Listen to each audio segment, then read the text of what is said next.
The envelope was sitting on my desk when I walked in on a Tuesday morning, and the moment I saw the logo on the back, McMaster Logistics Group, printed in that navy blue they'd used since 1987, I knew exactly what it was. I'd been waiting for it for 18 months. Let me back up. My name isn't important right now. What matters is this. I spent 19 years building the supply chain division of McMaster Logistics from a mid-sized freight operation in Mississauga into one of the most efficient cold chain networks in Eastern Canada.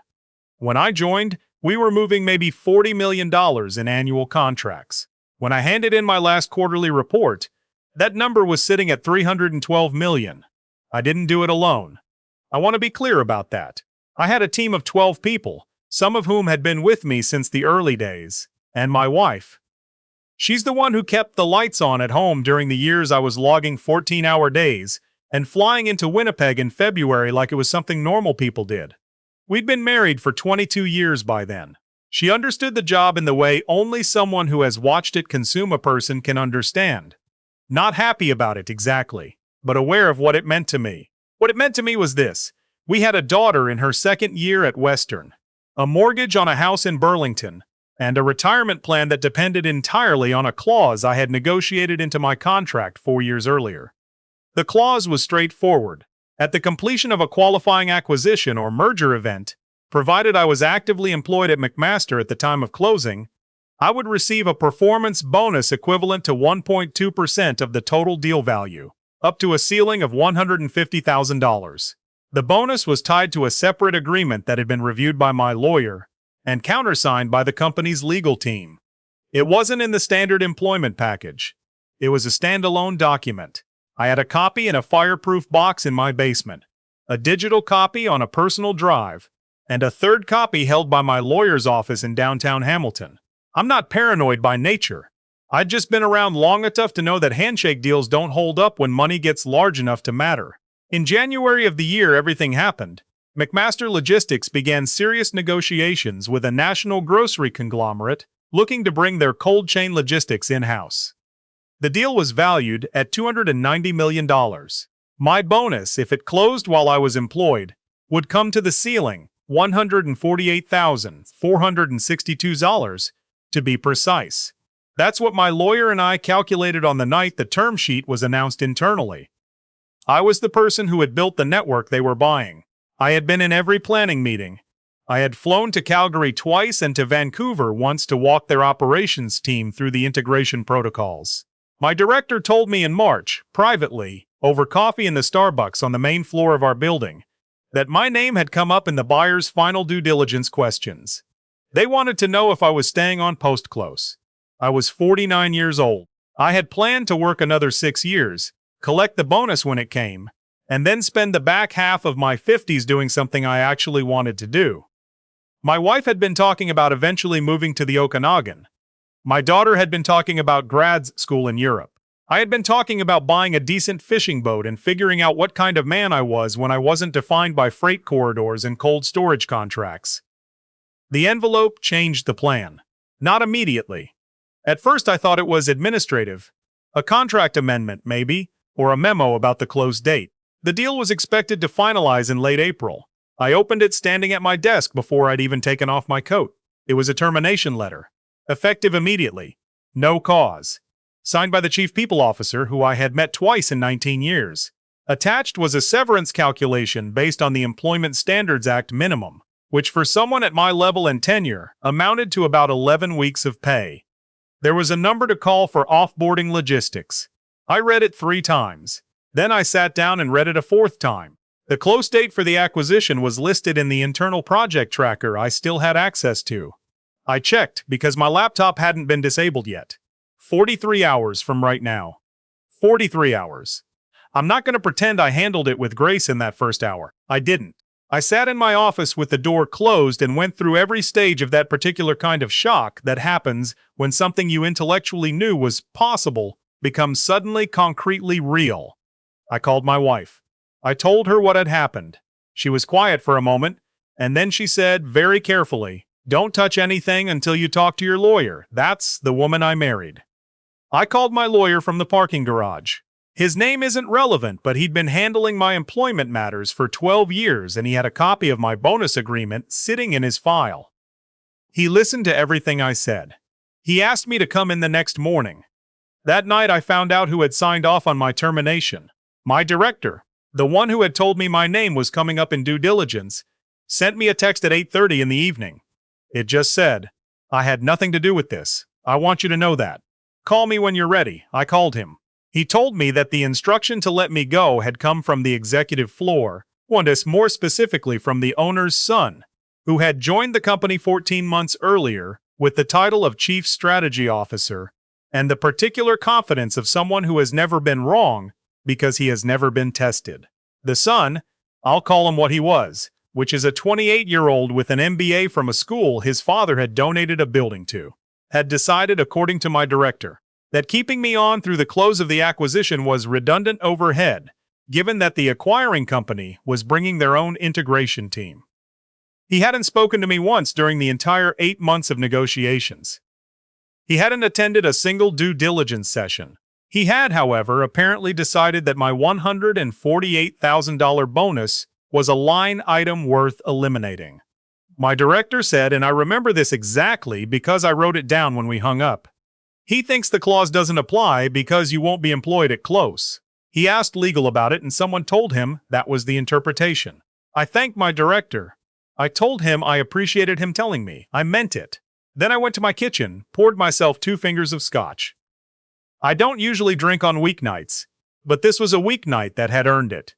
And I sat at the table with my bonus agreement on one side and my termination letter on the other, and I read both documents until I understood exactly what the son had gotten wrong. The clause did not say I had to be employed at the time of close. The clause said I had to be employed at the time the qualifying event was triggered, and the triggering event, as defined in Section 4 of the agreement, was the execution of the binding letter of intent, which had been signed 7 months ago. I had been employed then. I had been employed for every day of the negotiation. The bonus had already been earned. All that remained was the payment. My lawyer confirmed it the next morning. He was very calm about it, which is the kind of calm that costs $400 an hour and is worth every cent. He said the company's legal team had either misread the clause or, and this was his polite way of saying what he really thought, had told the son what he wanted to hear instead of what the document actually said. He recommended we send a formal demand letter before taking any further steps. I agreed. The demand letter went out that afternoon, addressed to McMaster's general counsel. It outlined the triggering event, the execution date of the letter of intent, my employment status at that date, and the amount owing. It also noted, carefully, that we considered the termination itself potentially retaliatory, given the timing and the pending bonus obligation, and that we were preserving all rights. The acquisition closed the following morning. I learned about the close from a LinkedIn notification. Someone in my network had congratulated the acquiring company on the announcement. I was sitting in a Tim Hortons in Hamilton, waiting for my daughter to finish a dentist appointment down the street, when my phone lit up with it. I didn't feel the way I thought I would. I had half expected to feel something dramatic, satisfaction, or vindication, or anger sharpened into something useful. What I actually felt was tired. A specific kind of tired that I think you only get after 19 years of caring very much about something, and then having it end in a parking garage phone call.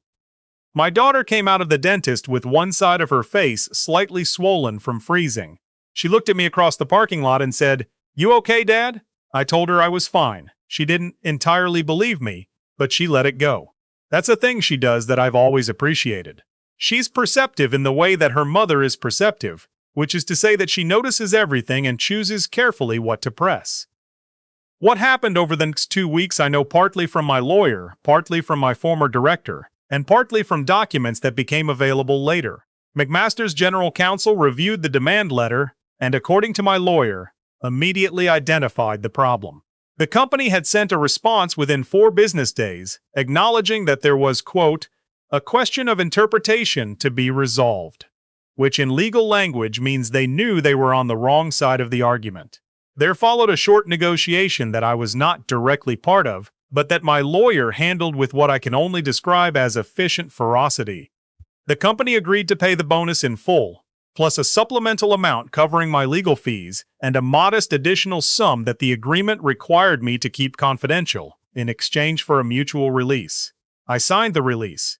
My wife and I went for dinner that night, a place in Oakville we'd been meaning to try for 2 years. I had the pickerel. She had pasta.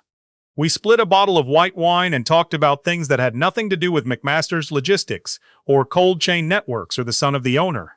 We talked about the Okanagan. We talked about whether Kelowna or Penticton was better for what we were imagining. And she said she thought Penticton had more character, and I said I wasn't sure I trusted my own judgment on that, because I'd only been to Penticton once, and it was November. We talked about whether our daughter would come visit if we moved that far west, and we agreed she would, because she's always been better at the effort of staying close than we probably deserve. I found out about the integration problems a few weeks later, through my former director, who had stayed on through the transition, and who called me on a Sunday afternoon to check in. The acquiring company's integration team had apparently encountered significant issues with the cold chain protocols I had designed, specifically with the temperature monitoring system I had built around our Quebec corridor, which handled pharmaceutical distribution for 3 provincial health authorities. The system was functional but highly customized.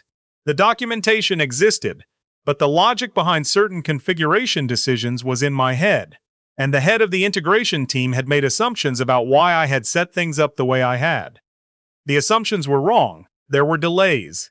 There were compliance issues that needed to be addressed before the health authority contracts could transfer cleanly.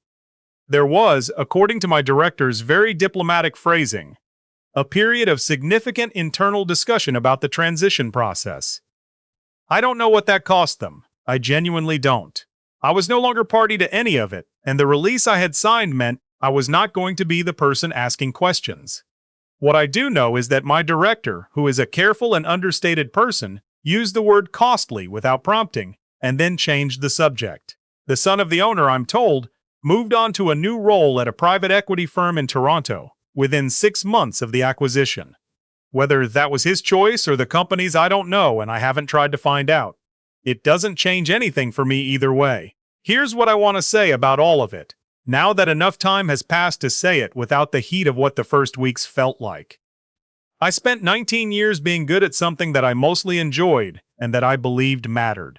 I built something real, not for myself exactly, but with myself, the way you do when you've been doing the same work long enough that the work becomes part of how you understand who you are.